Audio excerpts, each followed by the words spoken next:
largo de esta unidad hemos visto las propiedades de las disoluciones en ejemplos de la vida cotidiana, considerando el estado físico de la materia, sólido, líquido y gaseoso, sus componentes, soluto y solvente, y conceptos de solubilidad y concentración.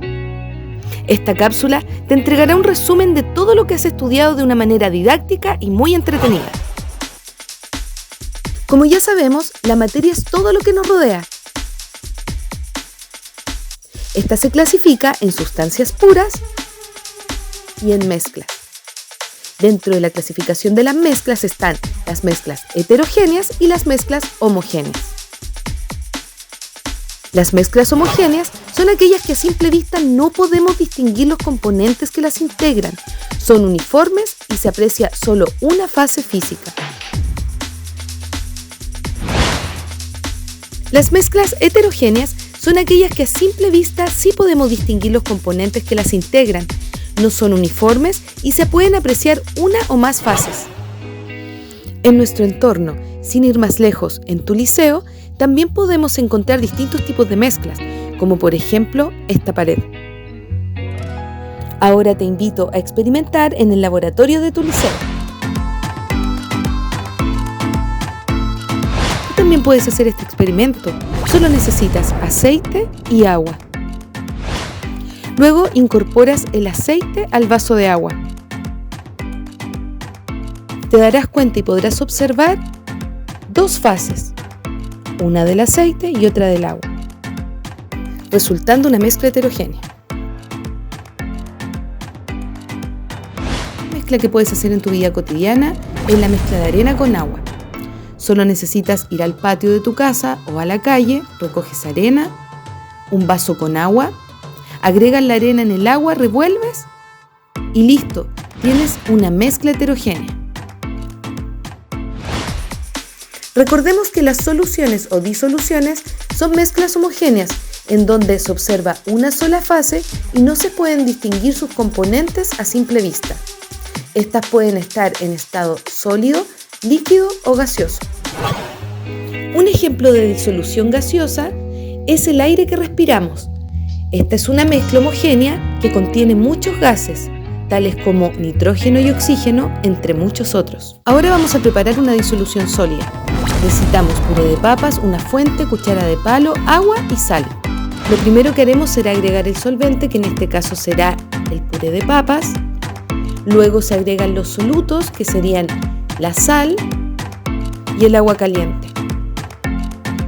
Posteriormente mezclamos todo con la cuchara de palo y listo, resulta un rico puré de papas, que es una disolución sólida. ¿Quién en sus casas no se ha preparado un rico jugo en polvo? Bueno, es muy fácil. Solo necesitas agua y un jugo en polvo. El agua vendría siendo el solvente o disolvente y el jugo en polvo, el soluto. Revuelves y listo. Como resultado tenemos un rico jugo, el cual es una disolución líquida. La solubilidad es la cantidad máxima de soluto que se puede disolver en cierta cantidad de disolvente a determinada temperatura. Con el siguiente experimento podremos ver los tipos de disoluciones que hay según la concentración del soluto en ellas. Para esto necesitaremos sal, una cuchara, vasos y agua. Llenamos cada vaso hasta la mitad.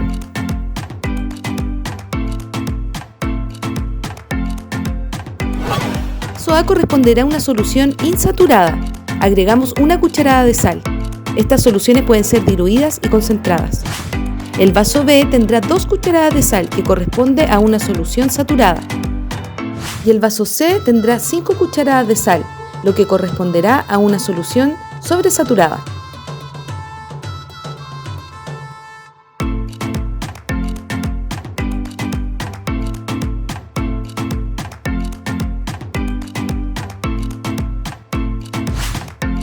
En el vaso A, solución insaturada, el solvente puede seguir admitiendo soluto. Vaso B, solución saturada, el solvente ya no puede seguir admitiendo más soluto, no lo puede disolver. Vaso C, sobresaturada, se ha añadido más soluto del que puede ser disuelto en un disolvente, lo que hará que el soluto en exceso se vaya al fondo. la capacidad para disolver este soluto en exceso que queda en el fondo aumenta con la temperatura. Si calentamos la solución, es posible disolver todo el soluto. Dentro de los factores entonces que afectan la solubilidad son la temperatura, la presión y la naturaleza del soluto y disolvente. En los sólidos y líquidos, cuando se aumenta la temperatura, aumenta la solubilidad. Esto se debe a que al aumentar la temperatura aumenta la energía de las partículas dentro del sistema. Y al tener más energía, esto permite que se separen más fácilmente y se mezclen con el disolvente. Con los gases pasa a la inversa. La solubilidad del gas disminuye con el aumento de temperatura. El gas, al estar en su estado, tiene más libertad de movimiento. Cuando se disuelve en un líquido, pierde esa libertad de movimiento y eso hace que la interacción sea desfavorable. Entonces, al aumentar la temperatura, esto aumenta la energía y se vuelve a escapar a la fase gaseosa. En el caso de la presión, la solubilidad para sólidos y líquidos no se ve afectada. En cambio, aumenta la solubilidad de los gases con la presión.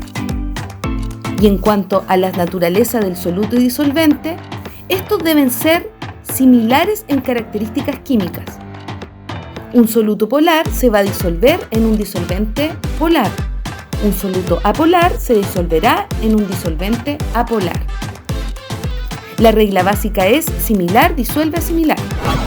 Lo que varias personas también se preparan durante las mañanas o durante el día es una rica taza de café. Para esto necesitamos agua caliente, una taza, cuchara,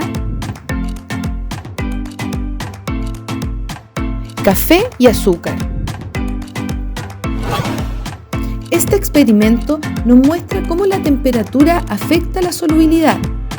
El café y el azúcar se disuelven mucho más al estar el agua caliente. Prueben en sus casas con agua fría. Verán que estos solutos no se disolverán de la misma manera que en este experimento. Y así podrán comprobar cómo la temperatura afecta la solubilidad.